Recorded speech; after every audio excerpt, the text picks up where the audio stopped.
Kita mulai nggih, Bapak-bapak. Baik, Assalamualaikum warahmatullahi wabarakatuh.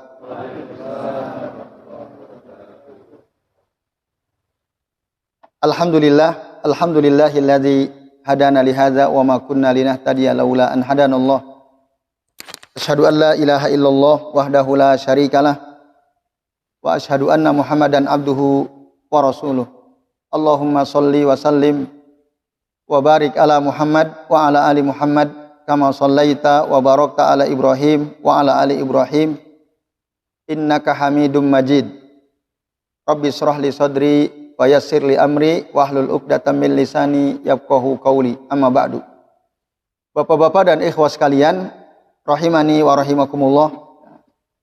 Alhamdulillah, puji dan syukur marilah senantiasa kita haturkan kehadirat Allah Subhanahu wa taala yang telah memberikan kesempatan kepada kita semua untuk bisa hadir ke majelis yang mudah-mudahan penuh berkah ini ya, untuk bersama-sama mempelajari kitab Al-Qawaid Al-Musla fi Sifatillahi wa Asma'ihi Al-Husna yang ditulis atau disusun oleh Syekh Muhammad bin Shalih Al-Utsaimin rahimahullah. Malam ini kita akan membahas Al-Qaidatus Sabi'ah ya. Kaidah yang ketujuh dari atau yang berkenaan dengan sifat-sifat Allah Subhanahu wa taala. Berarti di buku kitab yang Bapak-bapak pegang di halaman berapa itu? Halaman berapa Mas Fadil? Halaman 46 ya.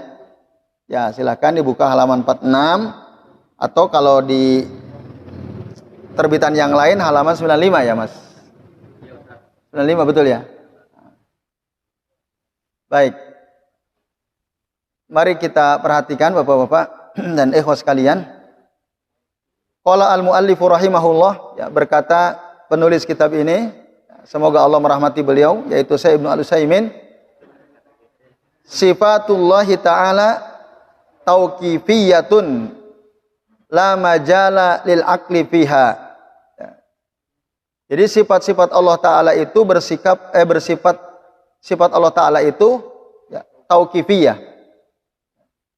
Tauqifiyah itu ya, di bawah ada ya catatan kaki, apa itu disebutkan ya. Ya, di pembahasan sebelumnya ya, artinya tauqifiyah itu ya, tidak bisa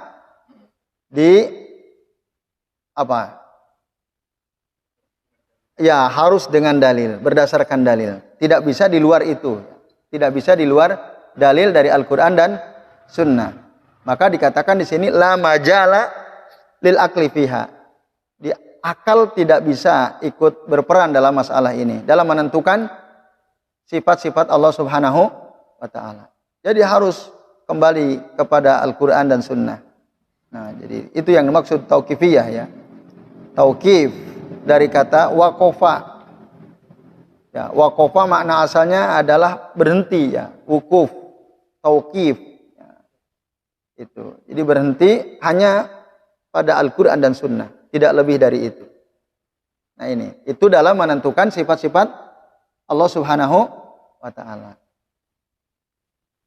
Maka kata Syekh Al-Utsaimin, fala nusbitu lillahi ta'ala minas sifati illa madalla alkitab wa sunnah.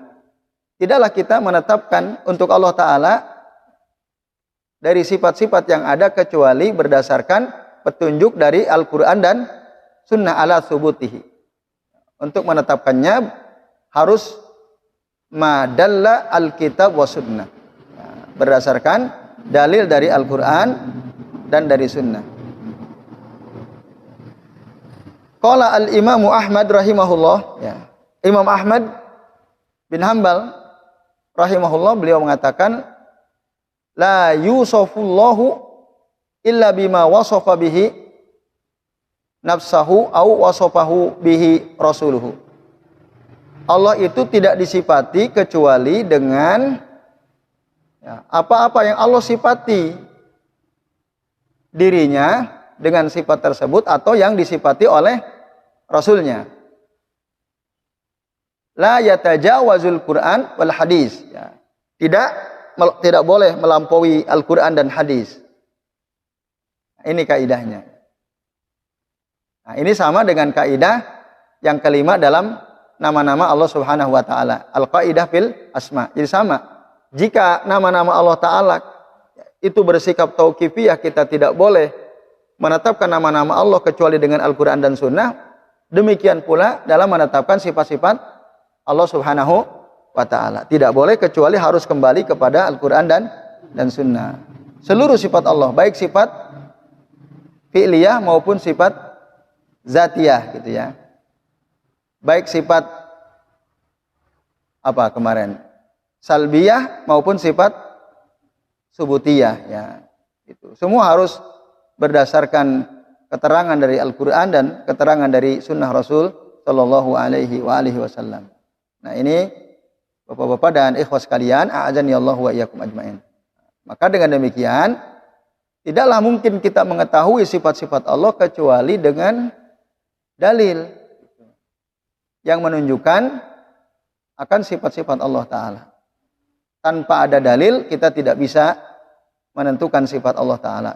Sebagaimana juga dalam menentukan nama-nama Allah Ta'ala harus berdasarkan dalil. Tidak boleh membuat-buat atau mensifati Allah dengan sifat-sifat yang Allah dan Rasulnya tidak pernah mensifati Allah dengan sifat tersebut ya. Itu sifat apa namanya? Salbiyah atau manfiyah ya, yang tidak ada ya. Baik, ini Bapak-bapak dan ikhwas sekalian, Syekhul Islam Ibnu Taimiyah rahimahullah dalam kitab Majmu' Fatawa, beliau mengatakan terkait dengan ini ya, kaidah dalam memahami sifat-sifat Allah Ta'ala hampir sama dengan apa yang dikatakan oleh Al-Imam Ahmad. Imam Ahmad itu tentu pendahulu ya. Jadi Ibnu Taimiyah lahir generasinya setelah generasi Imam Ahmad. Jadi Imam Ahmad itu lahirnya tahun berapa? Tahun 164 Hijriah. Tahun 164 Hijriah. Sementara Ibnu Taimiyah itu di atas itu ya, sekitar tahun 600-an. Nah, Ibnu Taimiyah pun mengatakan al-qaulu asamil fi jami'i hadzal bab, perkataan yang ya holistik ya dalam masalah sifat ini, dalam bab sifat ini, dalam seluruh bab tentang sifat ini adalah ya yusifallaha bima wasafa bihi nafsahu, yaitu hendaklah seseorang mensifati Allah dengan sifat yang Allah sendiri mensifati dirinya dengan itu, au wasafahu bihi rasuluhu, atau yang Rasul mensifati Allah dengan sifat tersebut. Lalu beliau menambahkan wa bima wasafahu bihi as-sabiqunal awwalun, dan ya, sesuai dengan sifat yang disifati dengannya oleh para pendahulu ya, as-sabiqunal awwalun, maksudnya para sahabat ya radhiyallahu anhu ajma'in, la yatajawaju al-Qur'an wal hadis, tidak ya melampaui Al-Qur'an dan hadis. Itu kata Ibnu Taimiyah. Apa yang dikatakan Imam Ahmad kurang lebih sama tadi ya, kita sudah baca tadi. Maka dengan demikian mazhab salaf ya, mereka semua mensifati Allah Ta'ala dengan sifat yang dengan itu Allah mensifati dirinya, atau dengan sifat yang dengan itu Rasul mensifati Allah Subhanahu wa Ta'ala. Itu mazhab salaf dalam masalah sifat Allah Ta'ala. Min ghairi tahrif wala ta'til, tanpa merubah dan tanpa menolak, yang melakukan tahrif atau mentaktil. Nah, ini penting ya Bapak-bapak dan ikhwas sekalian ya, dalam memahami sifat-sifat Allah Subhanahu wa Ta'ala. Jadi tauqifiyah. Lalu dikatakan wali dilalatil kitabi was sunnati ala subuti sifati ya, salah satu aujuhin. Nah ini Al-Quran dan Sunnah menyebutkan tentang ketetapan sifat-sifat Allah Ta'ala ini ya, dengan 3 cara ya. Yang pertama, at-tasrihu bis sifati. Disebutkan secara terang tentang sifat tersebut ya. Maksudnya tentang sifat Allah tersebut. Disebutkan di dalam Al-Qur'an atau dalam sunnah misalnya. Seperti kal izzah wal quwwah wal rahmah wal batsh wal wajh wal yadain. Ya. Wa nahwihi ya, wa nahwiha, dan yang sejenis dengan itu. Contoh misalnya di dalam Al-Qur'an surah An-Nisa ayat 139. Allah Subhanahu wa taala berfirman, "Fa innal izzata lillahi jami'a." Sesungguhnya kemuliaan itu milik Allah seluruhnya. Al-izzah, berarti al-izzah itu sifat Allah. Allah terangkan dengan gamblang gitu ya, dengan terang, "Fa innal izzata lillahi jami'an." Terus tentang al-quwwah, kekuatan misalnya, disebutkan dalam surah Az-Zariyat ayat 58. Allah Subhanahu wa taala berfirman, "Innallaha huwar razzaqu dzul quwwatil matin." Nah, itu ada dzul quwwatil matin. Sesungguhnya Allah taala dialah yang Maha pemberi rezeki, yang memiliki kekuatan yang kokoh ya. Dzul quwwatil matin.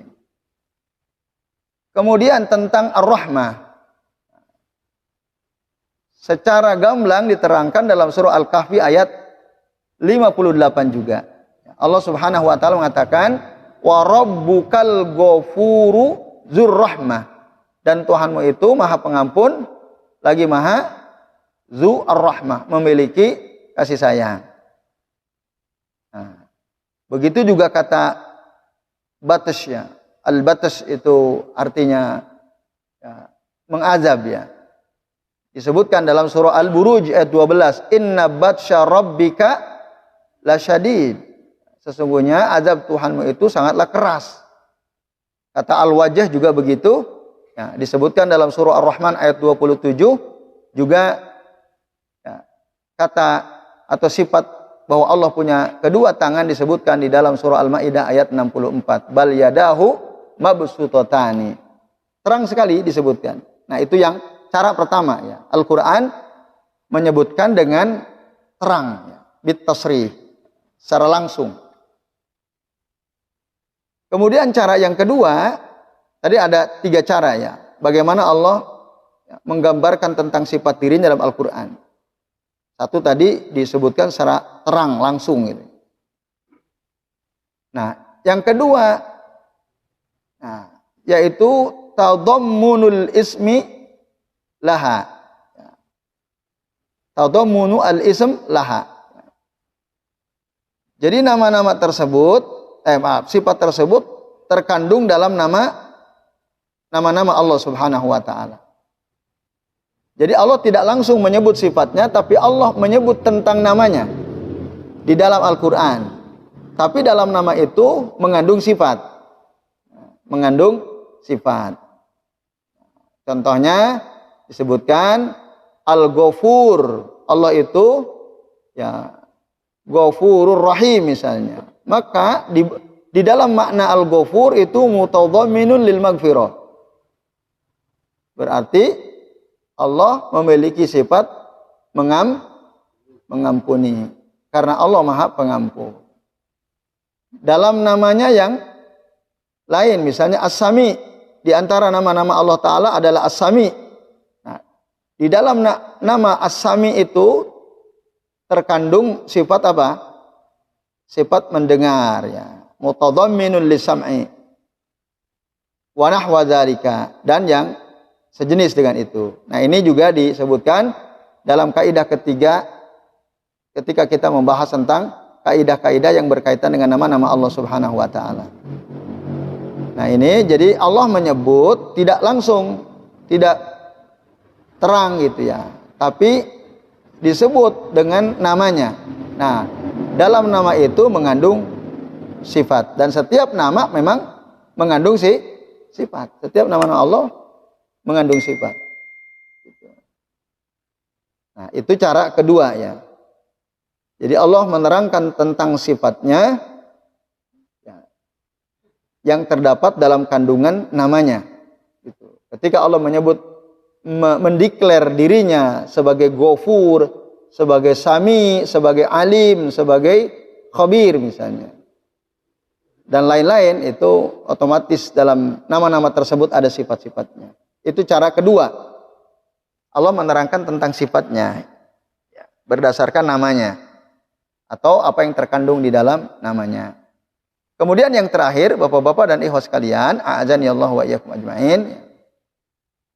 At-tasrihu bi fi'lin au wasfin dalun 'alaiha kal istiwa'i 'alal arsy wan nuzuli ila sama'id dunya wal maji'i lil fasl bainal ibadi yaumal qiyamati wal intiqami minal mujrimin ad-dal 'alaiha 'alat tartib.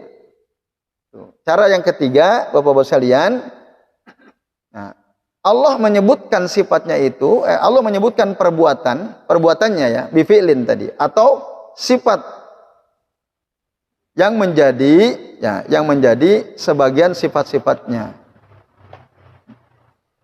Jadi Allah menyebutkan perbuatannya atau sifatnya yang menyebutkan perbuatannya yang menunjukkan kepada sifat. Berarti sifat apa tuh kalau perbuatan? Sifat fi'liyah Allah Ta'ala. Nah, sifat fi'liyahnya Allah Subhanahu wa Ta'ala. Contoh misalnya kata istiwa, di antara sifat fi'liyah Allah Ta'ala adalah istiwa alal arsy, bersemayam di atas arsy. Gitu. Sebagaimana diterangkan dalam surah Toha di antaranya. Karena kata Allah bersemayam di atas arsy itu disebutkan ya, tidak kurang dari 7 kali. Allah mengulang-ulang kata Allah istiwa di atas arsy. Nah, salah satu di antaranya adalah dalam surah Toha ayat kelima. Ar-Rahmanu alal arsyis tawa. Allah zat yang Maha Rahman itu bersemayam di atas arsy, atau di atas arsy Allah bersemayam. Nah, ini. Jadi istiwa dengan istiwa ya, jadi bersemayam. Nah, Bapak-bapak dan ikhwas sekalian, maka berdasarkan surah Toha ayat 5 ini menunjukkan tentang sifat Allah Ta'ala, yaitu sifat istiwa di atas arsy. Ini sifat fi'liyahnya Allah Ta'ala berdasarkan surah Ar-Rahman ini. Nah, kemudian contoh kedua ya, ketika Allah menerangkan tentang sifatnya, diterangkan dengan menyebutkan perbuatannya, yaitu turun. Sebagaimana diterangkan oleh Nabi dalam hadis sahih muttafaqun alaih ya. Jadi Nabi SAW mengatakan, Innallaha tabaraka wa ta'ala yanzilu, atau yanzilu rabbuna ila sama'id dunya hina yabqa ya sulusul akhiri minal laili, atau hina yabqa sulusul akhiri sulusul laili, sulusul akhiri lail ya, sepertiga malam terakhir. Allah turun ke langit dunia. Di situ disebutkan yanzil, dengan Allah menerangkan sifatnya dengan perbuatan ya, menyebutkan perbuatannya yang disampaikan oleh Rasul SAW dalam hadis sahih. Nah, Bapak-bapak dan ikhwas sekalian, kalau ada orang bertanya, nah, apa ada keterangan bahwa di antara sifat Allah Ta'ala itu adalah Allah nuzul? Nuzul, Allah turun, ada enggak? Menggunakan kata nuzul, ada atau tidak? Kalau ada, coba kata sebagian orang, datangkan kepada kami, baik dari Al-Quran maupun sunnah Nabi, di situ ada kata nuzul, bahwa sifat Allah itu nuzul. Nah, memang kalau kita cari kata nuzul dalam Al-Quran maupun dalam hadis Nabi, kita nggak akan nemukan kata nuzul loh ya, nuzul. Nah, akan tetapi kata nuzul itu diambil dari kata yanzil itu. Yanzil itu artinya turun. Nah, dengan fi'il mudhari, nuzul itu kan masdar gitu ya. Memang kalau kita cari dalam bentuk masdarnya nggak ada, dalam Al-Quran nggak ada, dalam hadis tidak ada. Tapi kita temukan dalam hadis. Ya. kata turun itu disebut dengan atau dalam bentuk fi'lul mudhari' ya. Fi'lul mudhari' yaitu perbuatan Allah Ta'ala. Maka disebutkan yanzilu rabbuna ilas sama'id dunya. Nah, dari kata yanzil itulah diambil ya sifat Allah yaitu nuzul. Sifat fi'liyah Allah yaitu nuzul. Diambil dari kata yanzil. Nah, ini Bapak-bapak dan ikhwas sekalian, a'azani Allah wa iyyakum ajma'in. Nah, kemudian datang. Ja'a, maji. Kelak nanti Allah akan datang pada hari kiamat untuk memutuskan perkara di antara hamba-hambanya. Maji. Nah, itu diambil berdasarkan ya, surah Al-Fajr ayat 22. Allah Ta'ala berfirman, wa ja'a rabbuka wal malaku soffan soffa. Dan Tuhanmu ya, datang kapan? Pada hari kiamat, dan para malaikat berbaris. Datang Allah Ta'ala. Untuk apa tadi? Lil fasl baina al-ibad, di antara para hamba, untuk ya ditetapkan ya hukum bagi setiap hamba-hambanya. Nah, ini Bapak-bapak, memang kalau dicari kata al-maji tidak ada, tapi ja'a ada, wa ja'a rabbuka. Nah, wal malaku soffan soffa. Nah, ini dalilnya ya.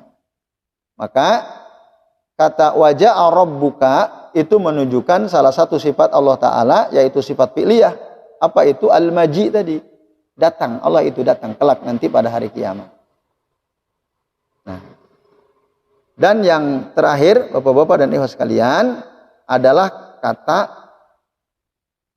ya membalas, bahwa Allah Subhanahu wa taala ya akan membalas kejahatan orang-orang yang berbuat jahat ya. Itu akan dibalas pasti oleh Allah Ta'ala. Nah, membalas itu adalah juga sifat Allah Ta'ala. Dalilnya disebutkan dalam surah As-Sajdah ayat 22. Inna minal mujrimina muntakimun. Sesungguhnya kata Allah Ta'ala, kami akan membalas ya, orang-orang atau akan memberikan balasan kepada orang-orang yang suka berbuat dosa. Inna minal mujrimina muntakimun. Nah, kata muntakimun ya, itu adalah sifat Allah Ta'ala. Atau muntakimun, nah, itu diambil dari kata al-intiqam. Intiqam itu artinya membalas. Nah, ini Bapak-bapak dan ikhwas sekalian, a'azani Allah wa iyyakum ajma'in. Cara ketiga ya. Allah Ta'ala menerangkan tentang sifatnya dengan menyebut perbuatannya. Yang menyebut perbuatannya. Nah, dari perbuatan itulah kemudian diambil bentuk masdarnya tadi. Istawa jadi istiwa, yanzilu jadi nuzul, ja'a jadi maji, muntakimun jadi intiqam. Berarti intiqam itu sifat Allah Ta'ala, maji sifat Allah Ta'ala, nuzul sifat Allah Ta'ala, ya, istiwa juga sifat Allah Ta'ala, istiwa di atas aras. Nah, ini dia Bapak-bapak dan ikhwas sekalian, a'azani Allah wa iyyakum ajma'in, cara Allah menerangkan sifatnya di dalam Al-Quran. Ada berapa tadi? 3. 1 disebutkan secara langsung, jelas. Yang kedua, dengan menyebutkan namanya, dan dalam nama itu terkandung sifat. Yang ketiga, menyebutkan perbuatannya. Nah, dari perbuatan itulah bisa disimpulkan ada sifat Allah Subhanahu wa Ta'ala. Maka ada yang disebut dengan sifat apa? Berdasarkan perbuatan. Sifat fi'liyahnya Allah Subhanahu wa Ta'ala. Masih ingat selain sifat fi'liyah ada sifat apa namanya? Sifat zatiyahnya Allah Subhanahu wa Ta'ala. Sifat zatiyah itu ada berapa? Masih ingat? Satu apa? Apa?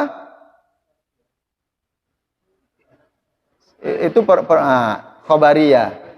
Sifat khobariyah satu apa?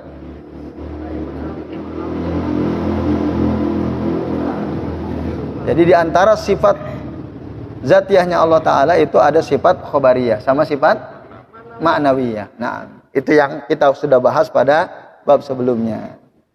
Nah, kesimpulannya Bapak-bapak dan ikhwah sekalian, a'azani Allah wa iyyakum ajma'in, bahwa dalam memahami sifat-sifat Allah Ta'ala itu harus kembali kepada Al-Quran dan Sunnah. Karena dia sifat itu tauqifiyah.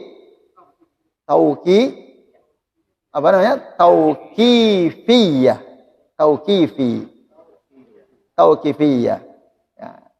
Yang tidak bisa diotak-atik oleh akal, tapi berdasarkan dalil. Maka hati-hati dalam mensifati Allah Subhanahu wa taala.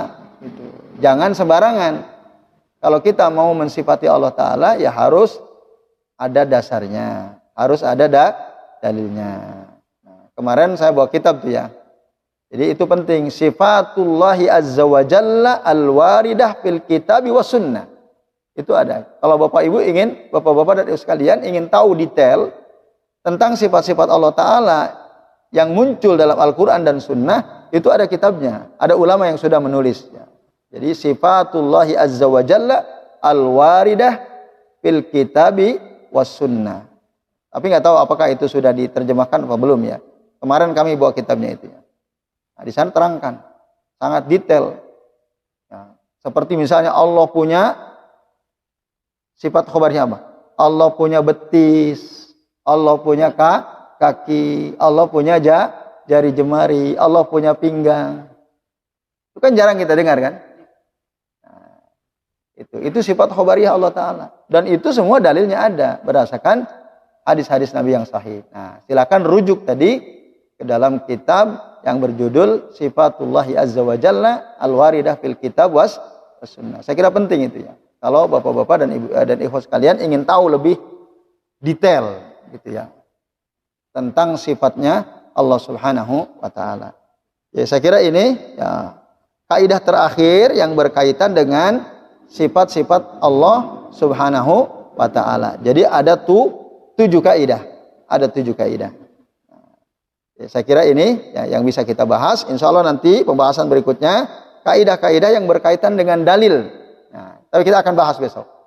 Nah, ya, dalilnya pun ada kaidahnya. Jadi berarti sampai pertemuan ini yang kita udah bahas apa? Ada berapa kaidah? 2 ya, kaidah yang berkaitan dengan nama-nama Allah Ta'ala. Yang kedua, kaidah yang berkaitan dengan sifat-sifat Allah Subhanahu wa Ta'ala. Nah, kaidah yang berkaitan dengan sifat-sifat Allah Ta'ala itu ada berapa? Ada 7. Sementara kaidah yang berkaitan dengan nama-nama Allah Ta'ala ada berapa kemarin? Nah, ada 5 atau ada berapa? Kaidah yang berkaitan dengan nama-nama Allah Subhanahu wa ta'ala. Ada 7 juga? Nah. Ya, sama-sama ada 7 ya. Betul sekali. Jadi kaidah yang berkaitan dengan nama ada 7. Kaidah yang berkaitan dengan sifat juga ada 7. Yaitu. Nanti insya Allah kita akan bahas pembahasan berikutnya. Kaidah yang berkaitan dengan dalil. Dalil yang membahas tentang nama-nama dan sifat-sifat Allah Subhanahu wa ta'ala. Jadi saya kira ini Bapak-bapak dan Ibu sekalian. Nah, ini selebihnya masih ada waktu, barangkali ada di antara Bapak-bapak dan ikhwah yang mau bertanya, kami persilahkan ya. Silakan Pak Presiden. Betul ya. Nama Allah Ta'ala bersifat tauqifi. Sifat Allah Ta'ala pun demikian, tauqifiyah. Artinya harus kembali pada Quran dan Sunnah. Jadi itu, betul sekali. Ya.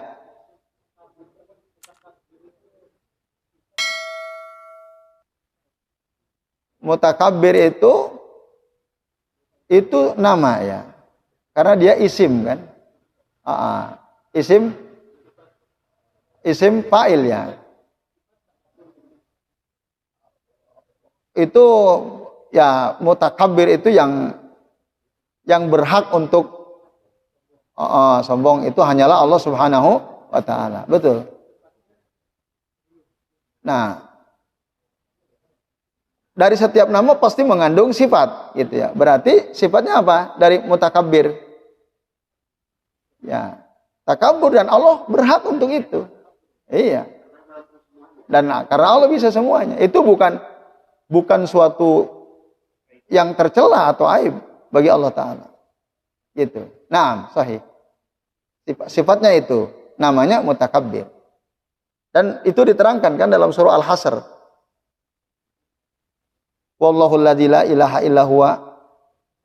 Dan seterusnya itu ya, 3 ayat terakhir dalam surah Al-Hasr itu. Al-Mutakabbir disebutkan di antaranya.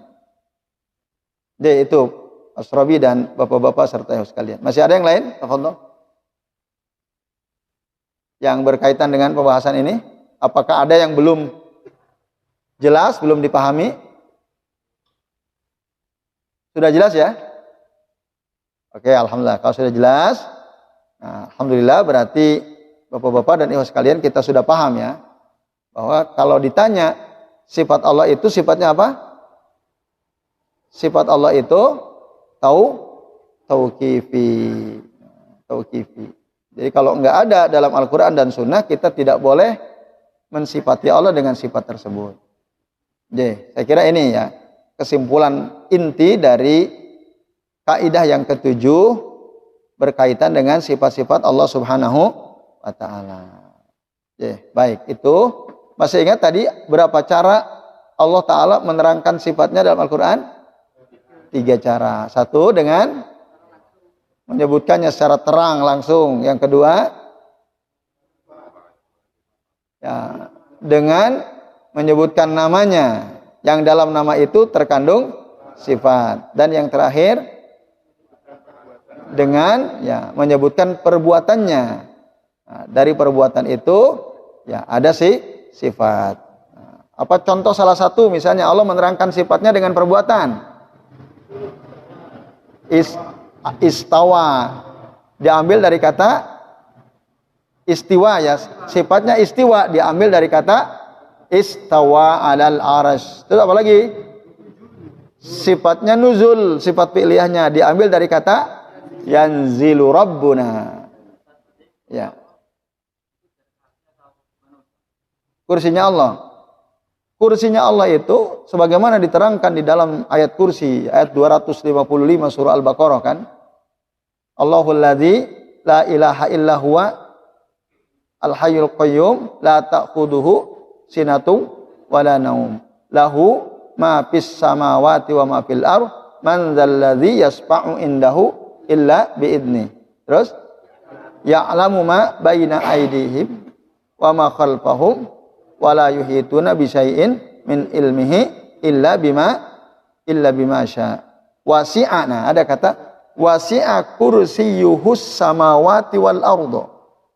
Terus apa lagi? Wasi'a kursiyuhus samawati wal ardo wala ya'uduhu hibzuhuma wa huwal aliyyul azim. Nah, jadi kursinya Allah Ta'ala itu lebih luas daripada 7 lapis langit dan bumi. Kan wasi'a kursiyuhus samawati wal ardo. Di kursinya Allah Ta'ala itu lebih luas daripada 7 lapis langit dan bumi. Sementara arasnya Allah Ta'ala lebih luas daripada kursinya Allah Subhanahu wa Ta'ala. Di atas kursinya nanti ada keterangan Allah meletakkan kakinya. Di atas kursi itu Allah meletakkan kakinya.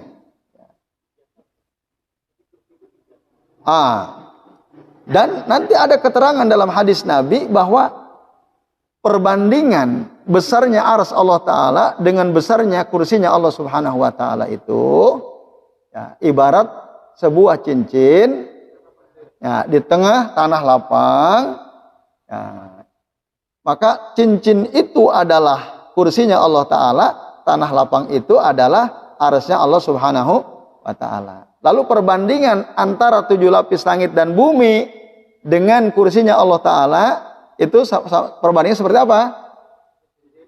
7 mata uang di atas turs. Turs itu apa? Perisai. Perisai. Itu perbandingannya. Jadi perisai, nah di atas perisai itu ada 7 koin ya, mata uang. Ya, yang 7 koin mata uang itu adalah langit dan bumi, sementara at-tursnya itu, perisainya itu adalah kursinya Allah Subhanahu wa Ta'ala. Maka kursinya Allah lebih luas daripada 7 lapis langit dan bumi. Tetapi arasnya Allah lebih luas lagi. Maka akbaru makhluqatillahi azza wajal, makhluk Allah yang paling besar itu apa? Arasnya Allah Subhanahu wa Ta'ala yang terbesar. Maka kita ketika berzikir, Nabi mengajarkan doa zikir ya, zikir pagi petang itu. Subhanallah, gimana? Subhanallah. Nah itu, coba pelan-pelan. Subhanallahi wa bihamdihi adada khalqihi wa ridha nafsihi wa zinata arsyihi wa midada kalimati. Nah, itu kan maha suci Allah, segala puji bagi Allah. Sebanyak makhluk-makhluk yang telah diciptakannya, ada khalqihi wa ridha nafsihi, dan sebanyak keridhaan. Ya, ridha Allah itu sangat luas. Ridha Allah Subhanahu wa Ta'ala. Wa zinata arsyihi. Ya, segala puji maha suci Allah dan segala puji atas bagi Allah seberat arsy-Nya. Ya, wa zinata arsyihi wa midada kalimatihi, dan sebanyak tinta untuk mencatat kalimatnya. Jadi dengan zikir itu, itu banyak sekali. Kita kan mungkin nggak kita mampu berzikir kepada Allah Ta'ala, bertasbih, bertahmid, subhanallah, alhamdulillah, subhanallah, yang apabila ditimbang seberat dengan arsy-Nya Allah Ta'ala. Mungkin nggak? Kan tidak mungkin ya kalau kita terus. Maka nah tadi subhanallah wa bihamdihi adada khalqihi wa ridha nafsihi wa zinata arsyihi wa midada kalimati. Itu ada kata aras di situ. Jadi makhluk Allah yang paling berat, yang paling besar adalah arsy-Nya Allah Subhanahu wa Ta'ala. Naam itu. Wallahu a'lam bishawab. Tadi siapa? Mas Anin yang nanya. Nah. Ada lagi, satu lagi, Podol, kalau masih ada pertanyaan terkait dengan ini ya, kaidah yang ke-7 ini. Nah, baik, Bapak-bapak dan Ibu sekalian, ya, nampaknya sudah clear ya, sudah jelas ya, sudah jelas insya Allah. Nah, tinggal nanti memang ya kita baca-baca lagi nih, ya, supaya kalau bisa sih kita hafal kaidah yang berkaitan nama Allah, 1 ini, 2 ini, 3 ini sampai 7. Kaidah yang berkaitan dengan sifat-sifat Allah Subhanahu wa Ta'ala, 1 ini, 2 ini sampai 7. Kita ngerti. Ya nanti ya perlu ada ujiannya ya. Nah, lolos atau tidak gitu ya. Nah, ya boleh juga itu ya. Baik ya. Karena kan tidak terlalu banyak ngapalin 7 itu ya. Ngapalin 7 kaidah ya, berkaitan dengan nama maupun berkaitan dengan sifat Allah Subhanahu wa Ta'ala.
Gimana?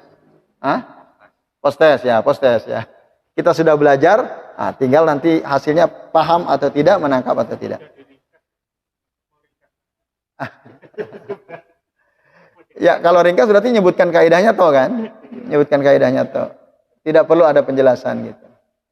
Ya, baik Bapak-bapak dan ikhwas sekalian, kita cukupkan sampai di sini. Insyaallah nanti kita lanjut lagi di pekan yang akan datang. Mari kita akhiri kajian kita dengan membaca doa kafaratul majlis. Subhanakallahumma wa bihamdika asyhadu an la ilaha illa anta astaghfiruka wa atubu ilaik. Ya, wa sallallahu ala Muhammadin wa ala alihi wa sahbihi wa baraka wa sallama alaihim ajmain. Billahi taufiq wal hidayah. Wassalamualaikum warahmatullahi wabarakatuh.